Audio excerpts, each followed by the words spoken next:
The person sitting across from you right now, the one who says they'd die for you, they're lying. Because in the dark, love isn't a feeling, it's a weapon. And today, someone's pulling the trigger. Welcome back to Mr. Storytime. Let's begin. The first thing I remember is the blinding flash of police lights painting my bedroom in strokes of red and blue. The second is the cold, metallic click of handcuffs around my wrists. I was being arrested for the murder of my business partner, Vincent. It felt like a bad dream, one of those surreal nightmares you can't wake up from. I kept telling them they had the wrong guy, that I was home all night, but my words dissolved into the chaotic noise of the arrest. At the station, under the harsh glare of interrogation lights, I felt my world collapsing. They had evidence, they said. My fingerprints were at the scene. My car was seen nearby. My life was over. Then my wife, Clara, walked in. Her face was a mask of controlled panic, her eyes finding mine across the sterile room. She looked so small, so fragile, yet her voice was a steel rod. She told the detectives, calmly and with unshakable certainty, that I had been with her all night. We had dinner, watched a movie, and fell asleep in each other's arms. She recounted details with such precision. The name of the terrible romantic comedy we supposedly watched, the burnt garlic bread I apparently made, the silly argument we had about the thermostat. It was a masterpiece of a lie, flawless and airtight. They had no choice but to release me. The evidence they had was circumstantial, and a spousal alibi, delivered with such conviction, was a powerful thing.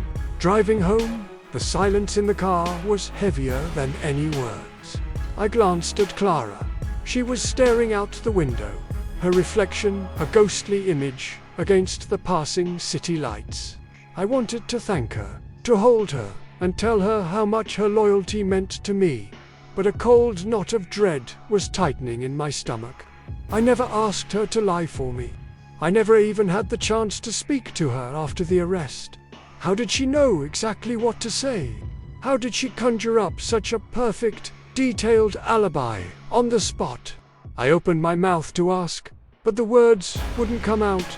The question felt dangerous, like poking a sleeping beast. I was grateful, of course. She had saved me. But as we pulled into our driveway, the relief I should have felt was replaced by a chilling, creeping fear. Her lie was too good, too perfect. The next few days were a blur of lawyers and hushed phone calls. My name was cleared, but the shadow of the investigation still lingered. The media called Clara the alibi wife, a symbol of unwavering devotion. Our friends praised her, telling me how lucky I was to have a woman who would stand by me through hell. And I would nod and smile, all the while feeling like an actor in a play I didn't understand. I started watching her, really watching her. I noticed things I hadn't before. The way her hand would slightly tremble when she thought I wasn't looking. The way she'd flinch at the sound of a sudden siren. The way she meticulously cleaned, scrubbing away invisible stains with a frantic energy. One night, I couldn't sleep. The image of Vincent, my friend and partner for 10 years, kept flashing in my mind. He'd been found in his office, a place I knew as well as my own home. The police had mentioned a specific detail, that the killer had used a heavy glass paperweight from Vincent's desk. It was a unique piece, a gift I had given him years ago. As I lay there in the dark, another memory surfaced. A few weeks before the murder, Clara had been furious with Vincent. He'd made a risky investment that cost our company a significant amount of money. Money that was supposed to fund a new project Clara was passionate about. She had said something then, something I dismissed as anger. Someone ought to teach him a permanent lesson, she'd hissed. At the time, I just thought it was a figure of speech, driven by this unsettling memory. I got out of bed and went to the garage. I started searching, not even sure what I was looking for. Behind a stack of old boxes, I found a small, locked chest.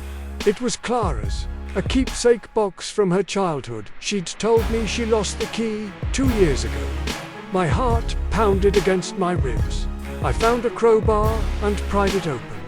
Inside, nestled among old photographs and dried flowers, was a pair of black leather gloves and a single, small key. It looked like a key to a locker or a small storage unit. There was also a receipt from a late-night dry cleaner, dated for the night of the murder. It was for a dark coat. My dark coat. The one I hadn't been able to find for weeks. The pieces started clicking into place, forming a picture so horrifying I couldn't bear to look at it. The alibi. She wasn't protecting me. She was protecting herself. She knew I was home all night because she wasn't. She had worn my coat, driven my car, and made sure my fingerprints were left behind. She knew every detail to include in her story because she had lived the other side of it. She had created the perfect frame. And then, with a performance worthy of an Oscar, she had become the perfect alibi. My stomach churned with a mixture of terror and disbelief. The woman sleeping peacefully in our bed, the woman who had vowed to love and protect me, was the real killer. I stumbled back into the house, the key cold and heavy in my hand. I stood in the doorway of our bedroom, watching her. In the soft moonlight, she looked so innocent, so serene. The love I felt for her was still there, but now it was tangled with a profound, soul-crushing fear. She had saved me from prison, only to trap me in a far more terrifying cage. A cage of her making, where I was her accomplice, her secret keeper. If I went to the police now, who would they believe?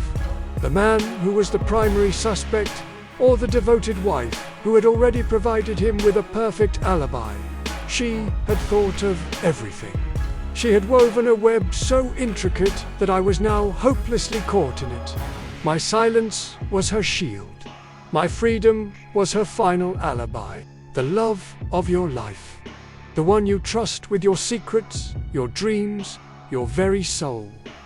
But what if their greatest secret is you? She hadn't lied for me. She had lied to me. She didn't save my life.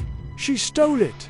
She created an alibi, not out of love, but out of a cunning, terrifying calculation. And now, I live with her. We eat dinner together. We watch movies. We sleep in the same bed. And every night, I look at the woman beside me, and I don't see my wife.